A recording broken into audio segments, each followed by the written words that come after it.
राम राम। हरियाली तीज जो कि 27 जुलाई 2025 को दिन रविवार के दिन पूरे भारतवर्ष में मनाई जाएगी।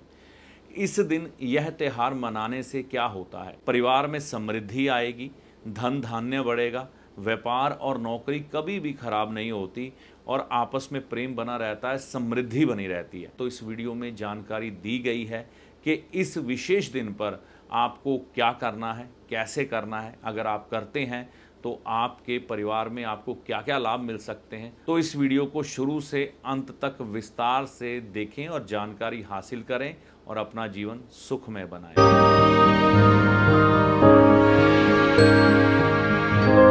राम राम। हरियाली तीज 27 जुलाई 2025 को भारतवर्ष में मनाई जाएगी। इस दिन भगवान शिव और मां पार्वती जी का पूजन किया जाता है। शिव और शक्ति के बगैर यह संसार अधूरा है। शिव शक्ति का पूजन सावन के इस पवित्र दिन पर, जिसे हम हरियाली तीज कहते हैं, इस दिन किया जाता है। सौभाग्यवती माताएं, बहनें इस दिन अपने पति की लंबी आयु के लिए व्रत धारण करती हैं, निर्जला भी रहती हैं और फला आहार वाला व्रत जैसे जिसकी क्षमता है वैसे धारण करती हैं। इस दिन माताएं बहनें जो सौभाग्यवती हैं, विवाहिता हैं, वह 16 श्रृंगार करती हैं और ख़ास तौर पर हरी चूड़ियाँ पहनती हैं। अब इन हरी चूड़ियों में और श्रृंगार के सामान में ही आपका उपाय छुपा हुआ है। 27 जुलाई को वैसे तो सावन के इस महीने में माताएं और बहनें हरी चूड़ियाँ या लाल चूड़ियाँ धारण कर ही लेती हैं। अगर कोई छूट गया है तो वो हरियाली तीज के दिन ज़रूर हरी चूड़ियाँ धारण कर लें। हरी चूड़ियाँ धारण करने से होगा क्या? एक तो शुक्र ग्रह जो कि आपका जीवन साथी होता है, जीवन संगनी, उसको शुक्र ग्रह माना गया है। हरियाली के इस अवसर पर यानी कि जब सावन का महीना चलता है तो आप देखते होंगे आपको हर तरफ हरियाली ही नज़र आती है। हरियाली क्योंकि समृद्धि की कारक मानी जाती है और समृद्धि देने वाली माता लक्ष्मी मानी जाती है और शुक्र ग्रह जो है उसकी देवी है माता लक्ष्मी। माता लक्ष्मी धन धान्य से जुड़ी है और माता लक्ष्मी के ही रूप में आपका जीवन साथी, आपकी जीवन संगनी को गिना जाता है। तो कहते हैं ना, विवाह करके जब कोई भी स्त्री अपने पति के घर में आती है, कहते हैं घर में लक्ष्मी आई है। तो इसीलिए इस दिन लक्ष्मी को हरी चूड़ियाँ धारण करवाई जाती हैं, 16 श्रृंगार करवाए जाते हैं, व्रत करती हैं माताएं बहनें। ये इसीलिए किया जाता है कि इस घर में समृद्धि रहे। जिस घर में भी वह विवाहिता होकर आई हैं, एक तो पति की लंबी आयु रहे, दूसरा उस घर में समृद्धि रहे। और हरी चूड़ियाँ धारण करने का मतलब यही है कि शुक्र यानी कि आपका जो लाइफ पार्टनर, आपकी जीवन संगनी है, उसको श्रृंगार वह शुक्र का माना जाता है और हरी चूड़ियाँ बुध की मानी जाती है। जब हम यह पूरा सामान समर्पित करते हैं उनको और वह अपने आप को उस दिन सजा सवार कर व्रत धारण करती हैं, है ना, या वैसे ही तीज का त्यौहार मनाती हैं, तो उस घर में शुक्र, बुध और सूर्य अच्छा हो जाता है। यानी कि उस परिवार में व्यापार को लेकर, नौकरी को लेकर, धन धान्य को लेकर और मान सम्मान को लेकर कभी कमी नहीं आती। तो यह पूजन जो होता है भगवान शिव का भी और माता पार्वती का भी होता है।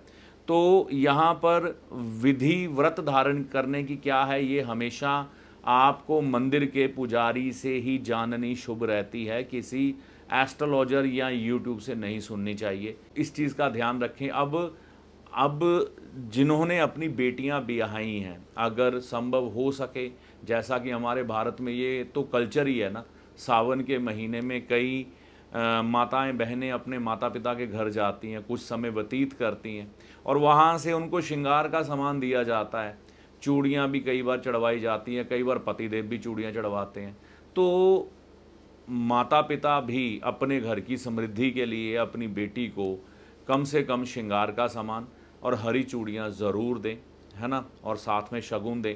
अगर ऐसा नहीं करेंगे तो आप कहीं ना कहीं बुध के उस ऋण से पीड़ित हो जाएंगे जिसके कारण आपके व्यापार, आपकी नौकरी, काम धंधे कमज़ोर हो जाएंगे।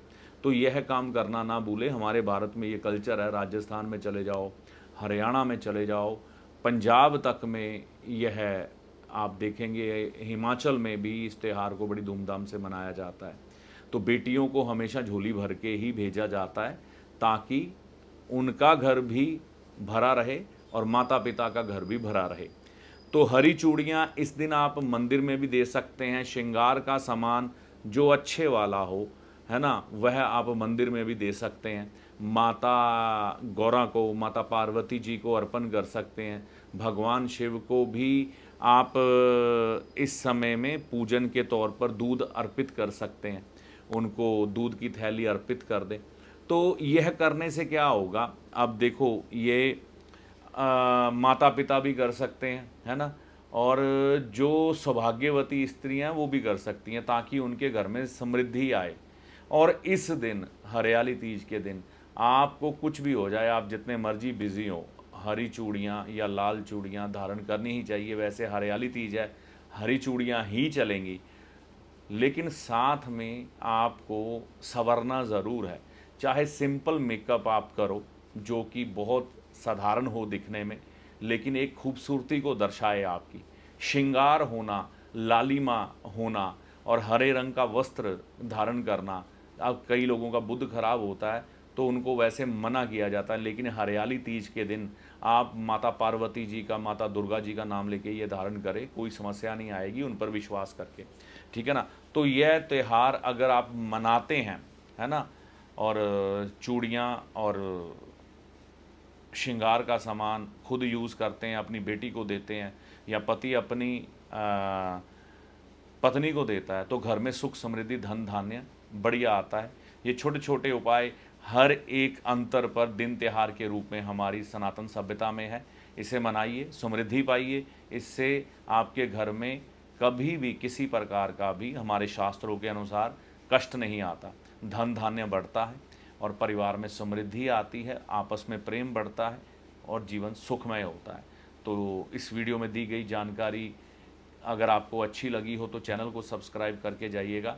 इस वीडियो में दी गई जानकारी का लाभ आपको माता रानी की कृपा से होगा।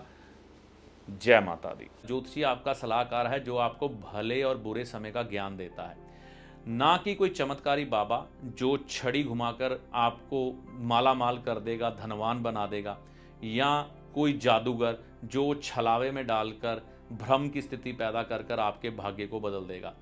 तो ज्योतिषी को हमेशा सलाहकार के रूप में देखें, ना कि चमत्कारी बाबा या जादूगर के रूप में।